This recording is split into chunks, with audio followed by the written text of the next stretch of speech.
말라기서 4장 1절, 구약 맨 마지막 장입니다. 말라기 4장 1절로 6절까지.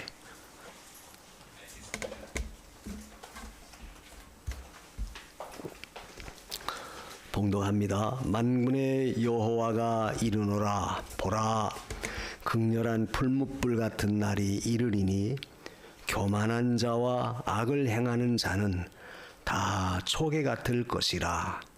그 이르는 날이 그들을 살라 그 뿌리와 가지를 남기지 아니할 것이로되, 내 이름을 경외하는 너희에게는 의로운 해가 떠올라서 치료하는 광선을 바라리니, 너희가 나가서 외양간에서 나온 송아지같이 뛰리라.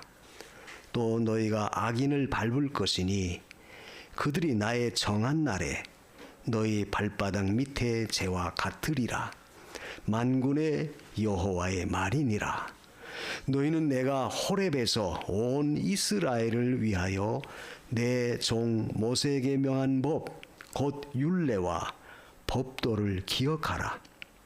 보라, 여호와의 크고 두려운 날이 이르기 전에 내가 선지 엘리야를 너희에게 보내리니, 그가 아비의 마음을 자녀에게로 돌이키게 하고 자녀들의 마음을 그들의 아비에게로 돌이키게 하리라. 돌이키지 아니하면 두렵건대 내가 와서 저주로 그 땅을 칠까 하노라 하시니라. 아멘. 6절까지. 크고 두려운 날이 이 말이라. 오늘 말씀. 사실 우리나라가 6.25 전쟁이 일어난 지가 지금부터 벌써 얼마나 됐습니까? 50년도에 전쟁이 일어났으니까 73년. 73년이 지나가죠. 우리가 이걸 볼 때 이스라엘 백성들이 과거 바벨론에 포로로 끌려왔을 때 그들이 70년 동안을 바벨론에서 노예로 포로 생활했었어요.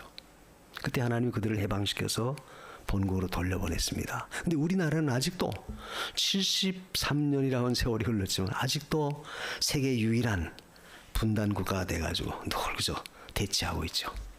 이북에서는 지금도 핵을 만들어 놓고 위협하잖아요. 으름장을 놔요.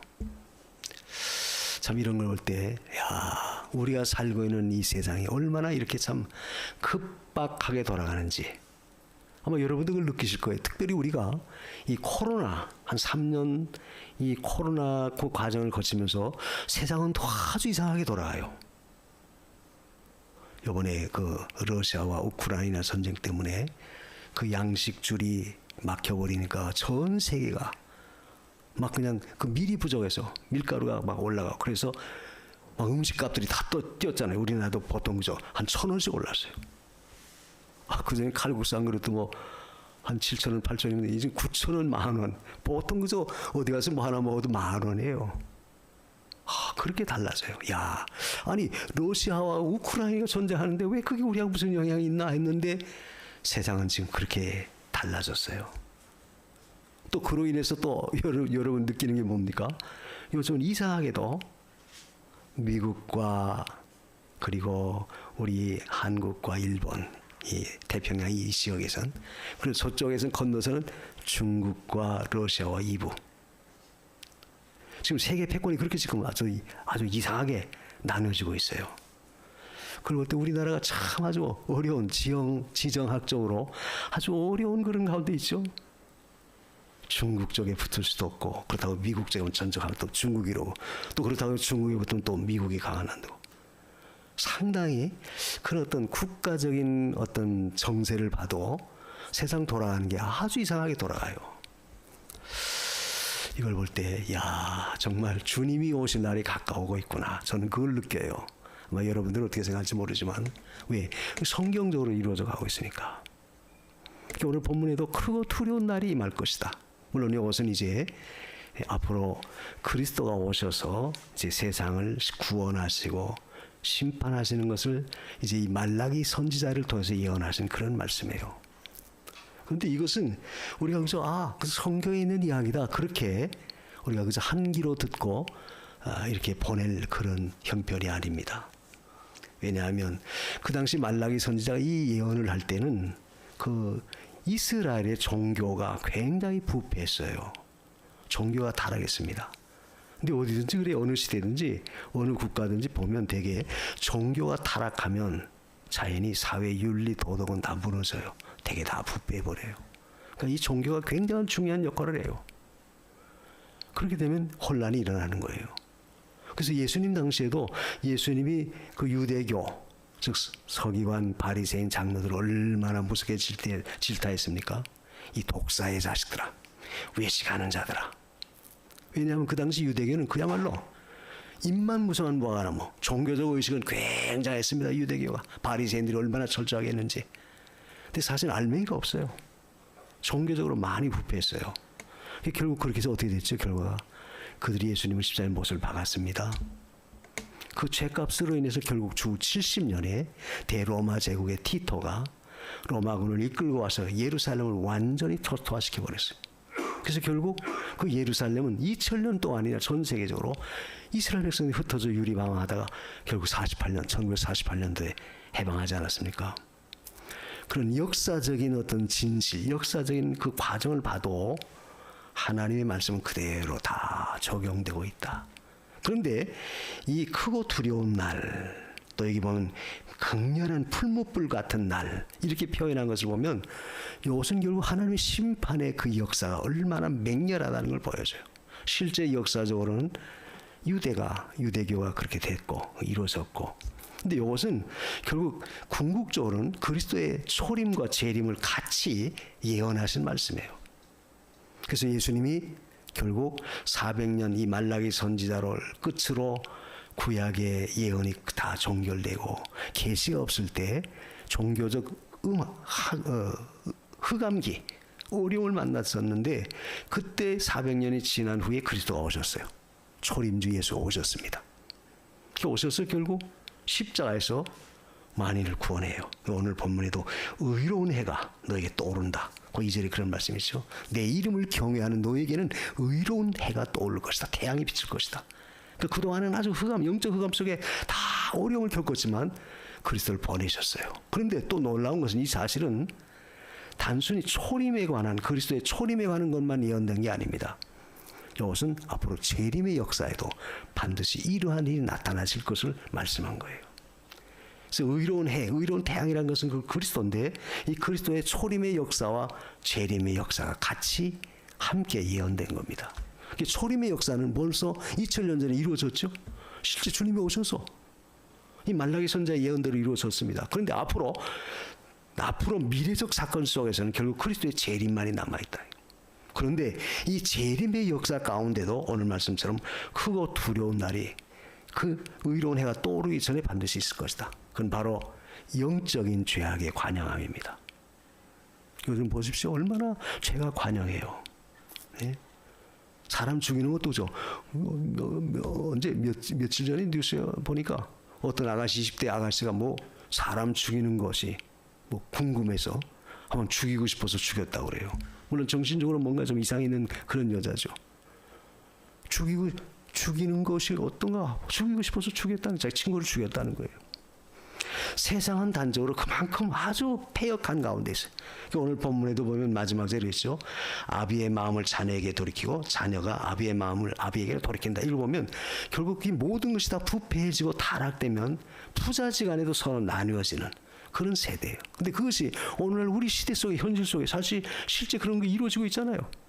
부자지간에도 서로 대적이 되고 서로 죽이고.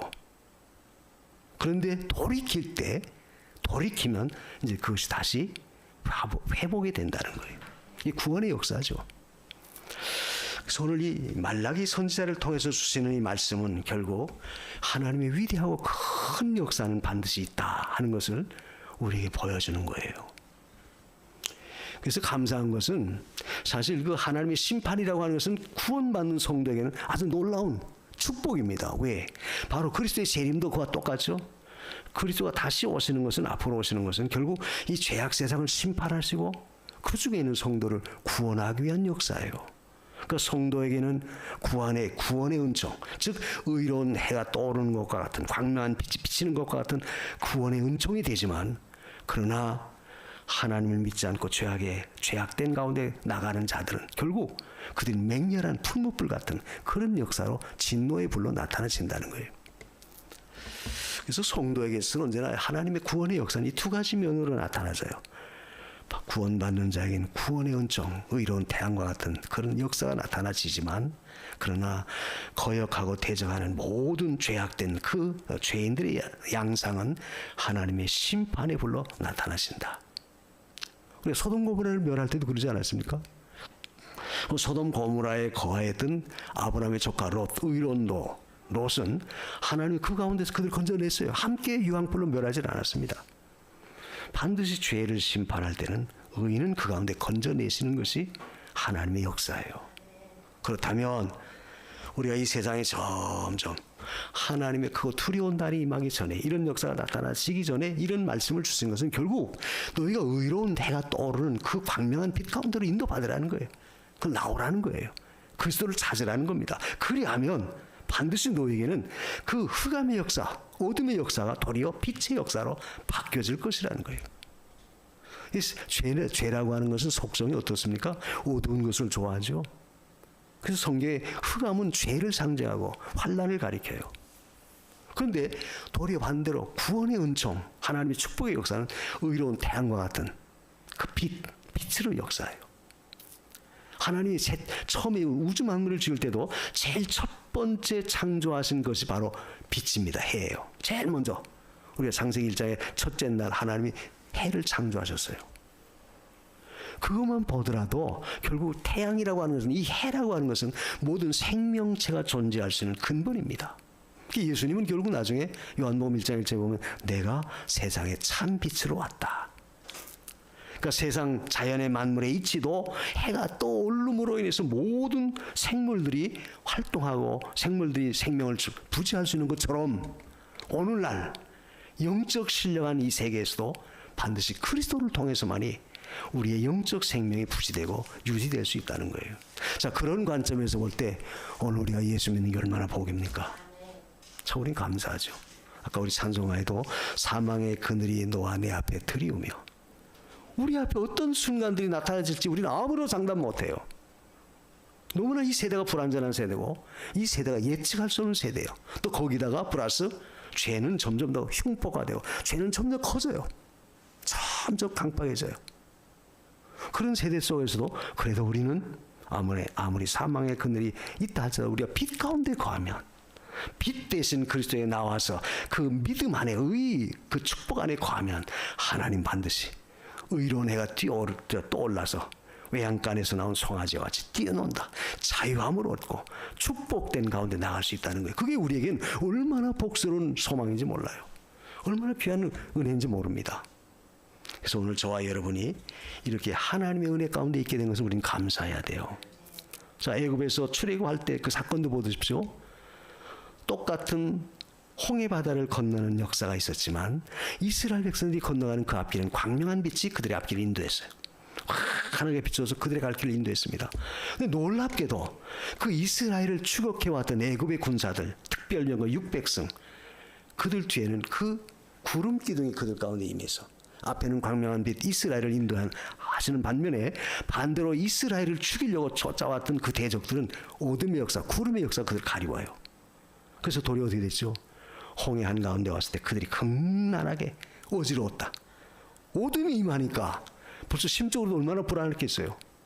아니 갑자기 이스라엘 백성들 홍해가 갈라져서 광명한 빛 가운데로 가져가서 고속도로 건너가듯이 쭉 갔는데 자기들에게는 갑자기 홍해 바다 가운데 왔을 때 어둠이 임하니까 얼마나 두려워요. 거기다가 그들은 당황했죠. 어지러웠어요. 결국 나중에 하나님의 심판으로 인해서 그들은 다 수장되고 말았어요. 자, 우리가 그 사건을 보더라도, 그걸 예를 들더라도 보면 하나님의 구원의 은총이라고 하는 것은 오늘 아무리 흑암이 관영한 어둠의 역사가 아무리 칠흑같이 어둡다 할지라도 빛 가운데 거하면 하나님은 반드시 우리 앞길을 주장하시고 인도하신다는 사실을 우리는 분명히 믿습니다. 이제까지 하나님 그렇게 해오셨어요. 그래서 앞으로 나타나지는 모든 이 세상의 험악한 이 종말의 때 우리 그리스도인들이 가져야 할 신앙의 자세가 뭐냐, 이걸 잘 파악하라는 거예요. 그래서 우리가 오늘 말씀 속에서 첫 번째 생각할 것은 결국 하나님의 심판과 구원에 관한 역사인데, 여기 제일 먼저 1절에 보면 심판에 관한 것을 말씀하셨어요. 만군의 여호와가 이르노라, 보라 극렬한 풀무불 같은 날이 이르리니. 극렬한 풀무불이라고 하는 것은 맹렬한 하나님의 진노의 불, 즉 심판의 불을 상징하는 겁니다. 그 풀무불이라는 것은 그야말로 쇠를 달구는 불 아닙니까? 대장장이들이 그 풀무에 막 불을 붙여서 막 달구면 그 온도가 몇 천도씩 올라간다. 그런 풀무불 같은 것은 이룰 것이다. 하나님의 진노의 심판의 불은 누구도 막을 재간이 없다는 거예요. 맹렬하다는 거예요. 위대하다는 겁니다. 그래서 그날은 교만한 자와 악을 행하는 자는 다 초기같이 살을 것이다. 초기라고 하는 그 단어가 뭡니까? 초기는 지푸라기를 말해요. 건초, 다 풀들 깎아서 다 말린 거, 지푸라기. 이 지푸라기가 초기입니다. 근데 그것은 불꽃이 까면 아주 참 좋죠. 그런데 불만 묻혀보세요. 금방 후루다 타버려요. 얼마 못 가요, 그죠? 타는 것도 시간이 얼마 안 걸립니다. 그냥 다 타버려요. 그런데 그런 진노의 심판의 노일자가 누구냐? 심판의 대상이 누구냐 하면 여기 보면 교만한 자와 악을 행하는 자다. 교만한 자와 악을 행하는 자다. 여러분, 우리가 교만이라고 하는 것은 단순히 그래서 자기 어떤 실력을 믿고 큰소리치는, 물론 그것이 교만이지만, 여기서 교만이라고 하는 것은 한마디로 말하면 자기가 하나님에 대해서 하나님 부정하는 걸 믿지 않는 거예요. 필요 없다, 신이 필요 없다 이거예요. 내가 이만큼 능력 있고 오늘날 이 세상에 이만큼 모든 게 잘 돼 나가는데 무슨 걱정이 있느냐. 그러면서 하나님 자체를 부정하고 거역하고 대적하는 것, 이게 교만이에요. 늘 말하지만 우리 성도들이 가장 조심해야 할 것은 이 교만한 마음, 고등교만을 가지지 않도록 해야 돼요. 고등교만. 한 목사님, 고등교만이 또 무슨 교만이에요? 고등교만이라는 것은 겉으로는 뭐 우리가 다 겸손하죠. 겉으로는 그저 겸손해요. 그런데 문제는 내 마음속에 자기 자신을 확신하고 자기를 의지하고 하나님도 필요 없는 거예요. 자기 주관과 고집에 의해서 하나님 말씀도 필요하지 않아요. 그게 바로 고등교만이에요. 우리가 자칫 잘못하면 그런 고등교만에 빠지기 쉬워요. 물론 교만이라는 것은 언제나 실력을 배경으로 하죠. 내가 남보다 특출하게 좀 잘생겼다, 인물이 낫다든지, 좀 지식이 많다든지, 또 가진 게 있다든지, 권세가 있다든지, 그러면 자기도 모르게 어깨가 올라가고 자기는 교만해져요. 우리는 그러한 가운데 설령 빠지지 않는다 할지라도 자칫 우리 그리스도인들이 범하기 전에 이 고등교만, 자기 주관과 고집이 너무 강해서 하나님 말씀도 듣지 않는 거예요. 받아들이지 않는 거예요. 그럼 자기 마음대로 나가는 그것이 바로 고등교만이다. 우리가 그러한 그 잘못에 빠지지 않도록 항상 우리는 조심해야 돼요. 성경에 강조하는 것이 뭡니까? 교만은 패망의 선봉이다. 교만은 그 망하는 것의 앞잡이라는 거예요. 세상에서도 그래요. 사실 세상에서도 교만한 사람은 그 얼마 못 가요. 자기가 혼자 최고인 것 같처럼 날뛰지만 얼마 못 갑니다. 교만한 자는 반드시 부끄러움을 당할 날이 와요. 그러나 반대로 성경은 뭐라고 말합니까? 겸손은 존귀의 앞잡이다. 겸손하면 하나님이 그런 자를 들어쓴다. 교만한 자는 대적하지만 겸손한 자에게 은혜를 주시는 것이 하나님의 역사예요. 이 겸손이라고 하는 것은 늘 말하지만 자기 자신을 바로 아는 겁니다. 교만은 결국 자기 자신을 모르는 거예요. 자기가 최고인 것처럼 생각해요. 자기 자신을 바로 알 때 진정한 겸손이 나와요. 내가 이런 자구나. 바울이 예수를 영접하기 전에는 사울이었어요. 그 이름 자체가 사울입니다. 사울이라고 하는 것은 높은 자라는 뜻이에요. 바울이라는 것은 좀 반대로 아주 겸손한 자, 낮아진 자다, 그런 뜻이죠. 근데 사울이 왜 사울이었느냐? 최고로 자기가 잘 믿는 줄 알았어요. 나는 히브리인 중에 히브리인이다. 난 지난 8일 만에 할례 받았다. 나는 율법으로 말하면 정통 바리새파다. 나는 가말리엘 문화생이다. 그 당시 가말리엘이라고 하면 세계적인 석학, 최고의 학문을 가리키는 곳이에요. 전 거기 출신이라는 거예요. 요즘으로 말하면 하버드 대학교 출신이다. 난 박사 받은 자다. 그런 것 같아요. 그런데 그걸 믿고 큰소리 쳤던 바울이었지만 예수 만나고 난 다음에 아무것도 아니구나. 도리어 그런 바울은 거기서 그 모든 걸 다 배설물처럼 여겼다고 그랬죠. 배설물과 같이 다 내놓고, 그러니까 결국 그리스도를 자기가 영접할 수, 모실 수 있어요. 그리고 나서 바울이 깨달은 게 뭡니까? 나는 죄인 중에 괴수입니다. 죄인 중에 괴수입니다. 사실 바울이 기독교 역사상에 가장 위대한 인물 아니에요? 12 사도들 가운데도 가장 위대한 자가 바로 바울입니다. 성경도 13권이나 기록했어요. 또 사도 바울은 직접 하늘나라에 3층절에까지 갔다 온 자예요. 경험한 자예요. 위대한 자입니다. 그런데도 왜 그가 나는 죄인 중에 괴수입니다. 모든 사도들보다도 가장 작은 자입니다. 나는 만삭되지 못해야 난 자와 같습니다. 그건 뭐예요? 미숙하다 그 말이죠. 만삭되지 못했다는 거, 10달 채우지 못한 미숙하다. 그렇게 하니까 결국 바울을 하나님이 더 강하게 붙들고 더 위대한 바울로 만들어줬어요. 우리가 그것을 예를 볼 때 결국 오늘날도 하나님 없이 내 마음대로 누구의 말도 듣지 않고 자기가 최고인 것처럼 그 말씀을 거역하고 나가는 것은 그것은 결국 고등교만이다. 오늘 본문에 그랬죠. 이 극렬한 풀무불 같은 하나님의 진노의 심판의 벌은 결국 교만한 자에게 임할 것이다. 왜? 하나님 자체를 부정하니까, 받아들이지 않으니까, 거역하니까, 대적하니까 그들이 다질 수밖에 없어요. 그래서 우리는 항상 하나님의 은혜 가운데 있으면 늘 감사해야 돼요. 예? 나의 나된 것은 하나님의 은혜다. 그렇죠? 내가 설령 높은 학문을 가서 세상에서 높은 지식을 갖고 모든 사람이 추앙받는 그런 존재를 할지라도 그것도 결국은 하나님이 그렇게 태워준 것으로 된 거지 지가 잘나서 된 건 아니다. 이게. 내가 아무리 권세가 있고 권력이 있어서 높은 벼슬을 했다 할지라도 그것도 결국 하나님이 이렇게 세워줘서 그렇게 된 거지. 하나님이 세우지 않으면 안 되는 거예요. 근데 그걸 깨닫지 못하니까 제가 최고인 것처럼 하나님 자체를, 그 은혜를 부정한다. 받아들이지 않고 대적해요. 그게 바로 이 교만한 역사예요. 그래서 우리는 항상 하나님 앞에서 우리는 늘 하나님의 은혜를 깨달아야 돼요.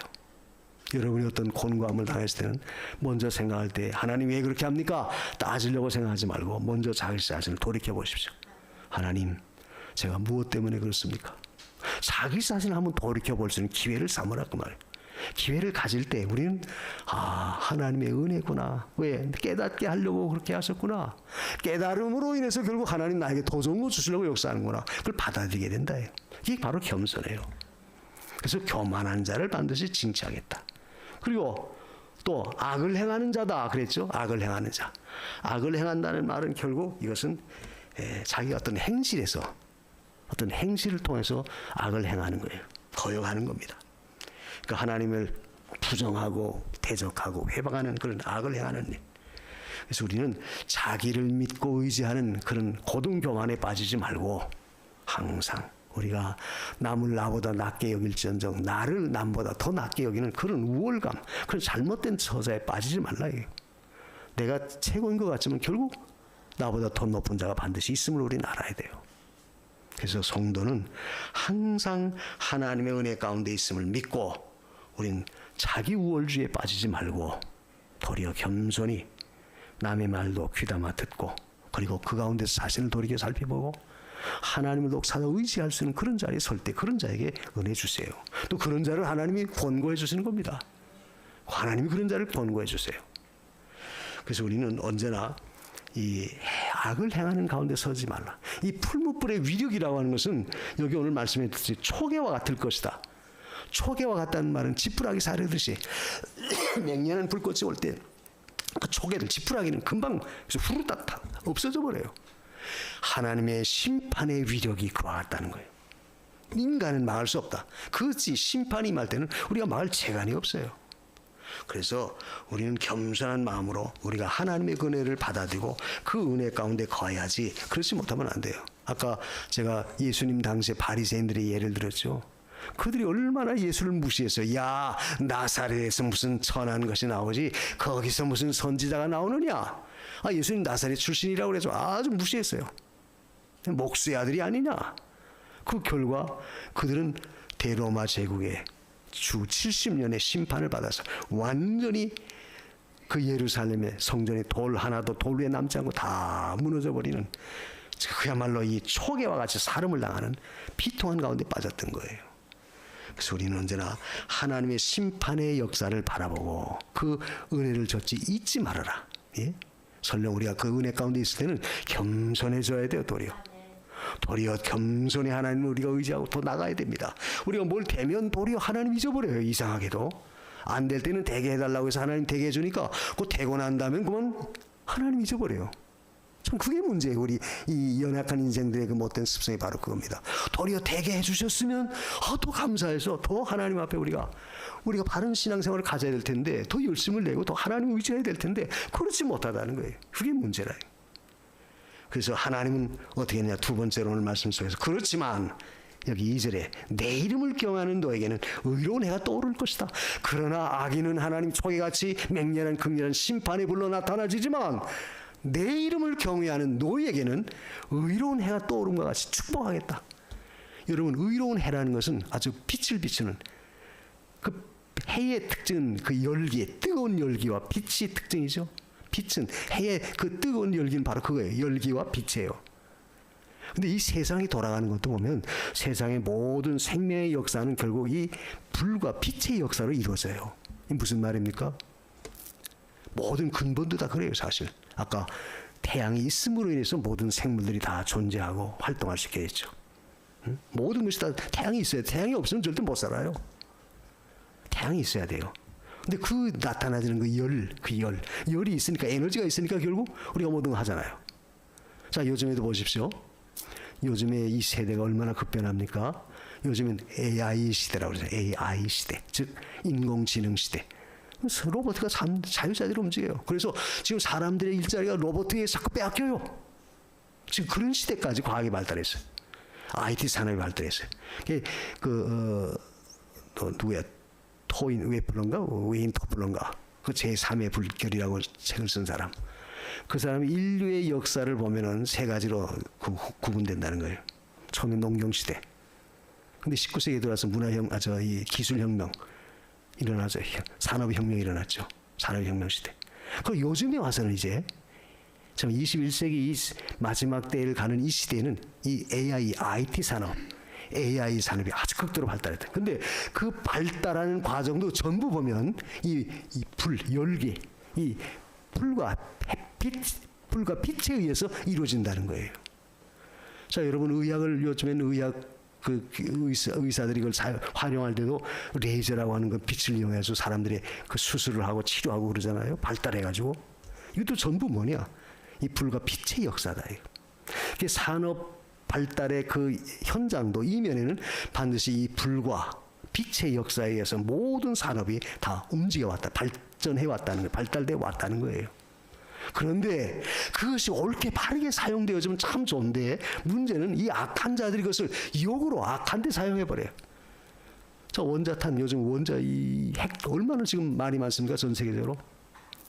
그 핵도 결국 이 원자를 우리가 어떻게 활용하냐에 따라서 의학적으로 쓸 때는 아까 말한 레이저와 같은 참 최첨단의 모든 걸 만들어내는 그런 기술적인 도움을 주는 것으로 사용되어지지만, 활용이 되지만 도리어 그것을 악한 자들이 무기를 만들어서 생명을 해하는 것을 쓰여질 땐 정말로 가공할, 인간이 어떻게 할 수 없는 놀라운 그런 심판의 역사로 나타나시는 거예요. 그래서 나를 경외하는 너에게는 의로운 해가 떠오른다. 이 말씀이 참 우리가 얼마나 소망스러운 말씀인지 몰라요. 나를 경외하는 너희들, 즉 그리스도를 믿고 그리스도를 경외하는 자에게는 의로운 해가 떠오르게 할 것이다. 그러니까 흑암의 역사는 물러가게 하겠다는 거예요. 광명한 빛이 비춰지니까 결국 어둠의 역사는 자연히 물러가요. 우리가 생활 속에서도 힘들고 어려운 참 어둠의 역사가 우리를 짙게 드리워서 때로는 낙심이 되고 좌절되는 그런 가운데 있다 할지라도, 그러나 그런 가운데서 우리가 하나님을 경외할 때 의로운 태양이신 그리스도께서 우리에게 의로운 빛을 떠오르게 하셔서 여기 뭐라고 말합니까? 치료하는 광선을 바라겠다. 치료하게 해주겠다. 모든 우리의 문제를 치료해 주시는 역사로 나타나지겠다는 거예요. 주님은 실제 우리가 그리스도를 영접할 때 우리의 육적 질고와 심적 질고, 영적 질고를 다 같이 치료하실 수 있는 위대한 자입니다. 위대한 자예요. 그래서 나는 세상의 빛으로 왔다. 아까 요한복음 1장 1절 이하에 쭉 보면 그랬잖아요. 나는 세상의 빛으로 왔다. 나는 참 빛이다. 그 구원의 빛을 우리가 영접하고 의지할 때는 우리의 모든 심령수의 영적 어둠의 역사, 죄악의 역사는 물러가요. 우리의 죄사함을 받고 자녀가 되는 권세를 얻고 우리가 생명의 길로 나갈 수 있는 그 빛 가운데로 인도받습니다. 아까 출애굽 때 이스라엘 백성과 애굽 백성의 그 역사를 제가 비유를 들었죠. 애굽 앞에는 거기에는 광명한 빛이 인도했고, 그러나 반대로 이스라엘을 괴롭힌 애굽의 군대 세력, 이스라엘 백성 앞에는 광명한 빛이 인도했고, 그리고 애굽 군대 그 앞에는 흑암의 역사가, 어둠의 역사가 그들을 인도해요. 어둠의 역사가 그들을 가리우니까 결국 그들은 다 수장되고 멸망나고 말았지만, 심판받고 말았지만, 이스라엘 백성은 그 어려운 난관을 아주 외양간에서 나온 송아지같이 아주 광명한 은혜 가운데 뛰노는 자유함을 얻고 매이지 않고 참된 축복 가운데 뛸 수 있는 그런 역사로 하나님 축복하신다는 거예요. 이게 달라요. 그래서 심판의 역사가 있는가 하면, 또 나를 경외하는 너희는 의로운 해가 떠오름과 같이 광명한 빛의 역사로 내가 반드시 너희를 책임지고 인도해 주시겠다는 거예요. 우리는 그 말씀을 믿습니다. 그래서 오늘 세상 돌아가는 것이 아무리 사람의 생각으로는 그저 우울하고 암담하고 어려운 역사가 있는 것 같아도, 우리가 주님을 경외하는 그 경외하는 믿음 가운데만 절대 굳게 선다면 하나님은 반드시 우리 앞길을 광명한 빛으로 인도해 주실 것을 분명히 믿습니다. 왜? 하나님이 그렇게 하신다. 하나님이 역사하세요. 그게 하나님의 은총이에요. 축복의 역사입니다. 그 미국의 유명한 심리학자가 말하기를, 그 우울증이 사계절 가운데 어느 때 제일 많이 걸리냐면 이 겨울철이라는 거예요. 겨울철. 계절적으로 보면. 왜? 겨울철은 되게 어떻습니까? 되게 그저 날이 굳고 우울하고 되게 그렇잖아요. 이 오늘 요즘 같은 일은 5월달, 6월달 광명한 때 햇빛이 청명하고 얼마나 밝아요. 그런데 겨울에는 대개는 굳은 날이 많고 오는 일들이 많이 있잖아요.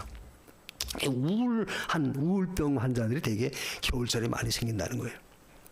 그래서 그 심리학자들, 의학자들 이야기가 우울증을 해소하려면 자꾸 빛을 자꾸 쐬고 빛 가운데 자꾸 거하라고 그러잖아요. 그것도 영향이 있다. 그와 같이 오늘 우리는 의로운 해, 즉 태양이신 그리스도, 의의 태양이신 그리스도가 오셔서 우리는 반드시 치료해주는 역사로 나타나진다. 그 빛 가운데 거하면, 빛은 모든 생명을 치료하는 역사가 있으니까, 생명을 주는 구원의 역사가 있으니까, 빛 가운데 거하기만 하면, 믿음 안에 거하기만 하면, 하나님을 의지하고 그 가운데 나가기만 하면, 아무리 우리를 둘러싸고 있는 이 어둠의 역사, 고통과 슬픔의 역사가 있다 할지라도 반드시 하나님이 치료해 주실 줄 우리는 분명히 믿습니다. 왜? 의로운 태양이시니까. 그래서 내가 치료하는 여호와다. 응? 여기 외양간에서 나온 송아지라는 것은 아주 무슨 방종하고 그런 방탕대 그런 면을 말씀한 게 아니고, 외양간에서 나온 송아지는 아주 뛰노는 활발하게 움직이는 생명력 있게 움직이는 그 역사를 말씀한 거예요. 하나님이 그런 자에게 은혜를 주겠다는 거예요.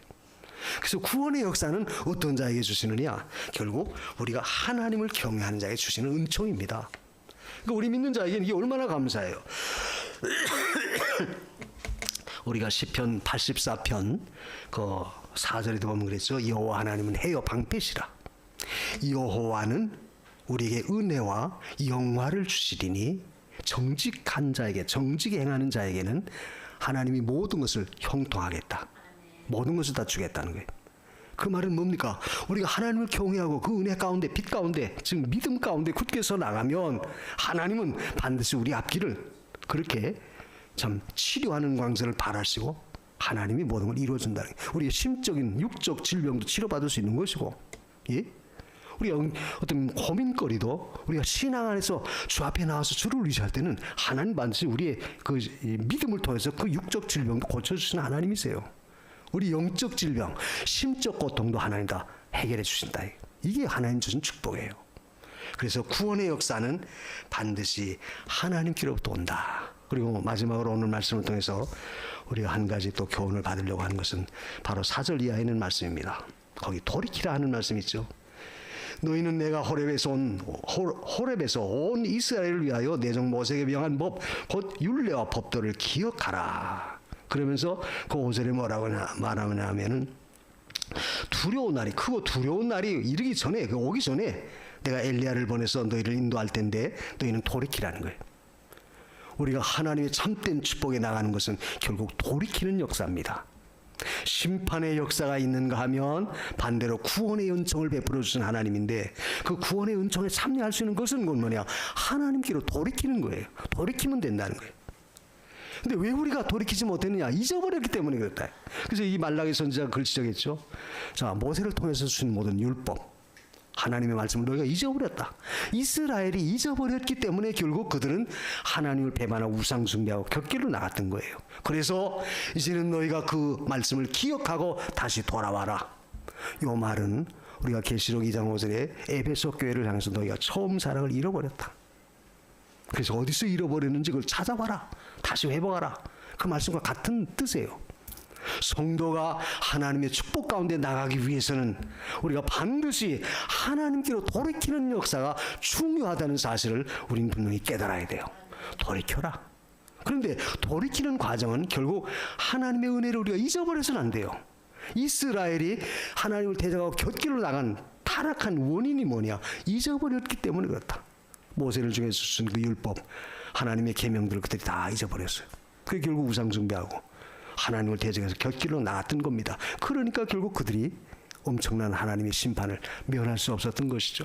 이걸 보면 오늘날도 우리가 의로운 태양이신 하나님의 축복 가운데 나가기를 원한다면 우리는 항상 하나님께로 돌이키는 역사가 중요하다.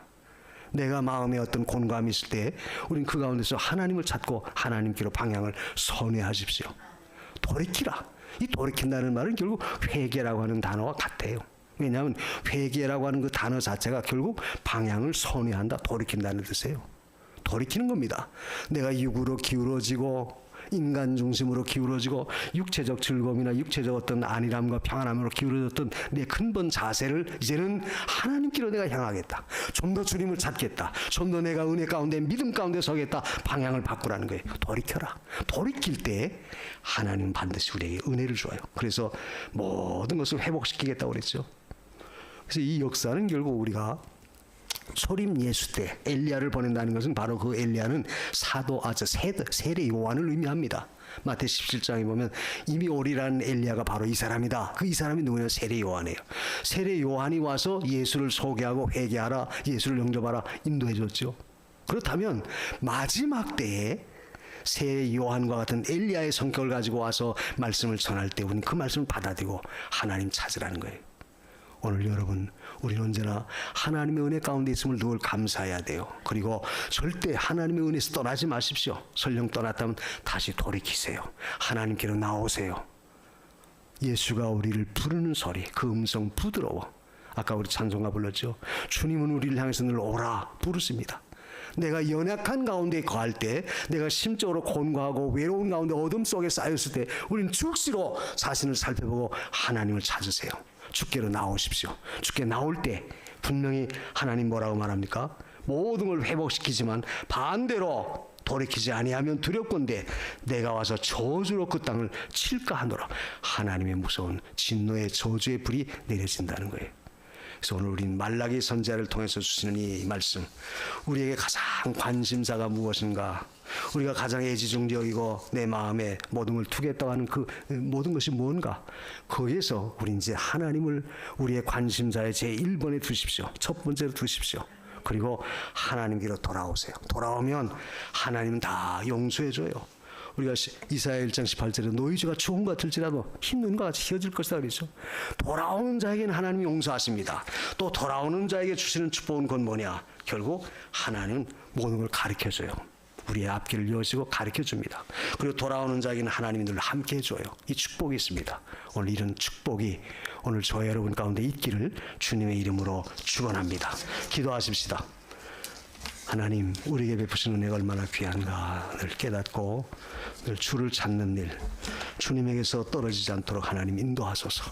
늘 주께로 향하게 하옵소서. 우리 다 같이 한 목소리로 기도합니다. 고마우신 우리 하나님 감사합니다.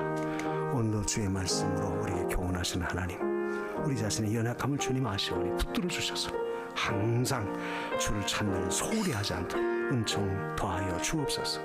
주여, 우리가 고등교만에 빠지지 않도록 겸손하게 주를 찾고 의지하게 하옵소서. 다시금 주님께 돌아올 때 하나님 반드시 함께 하시고 용서하시고 주님 반드시 우리에게 축복하심을 믿습니다. 축복하심을 믿습니다. 이 은혜 가운데 설 수 있도록 도와주옵소서. 우리 구주 예수 그리스도의 이름으로 기도합니다. 아멘.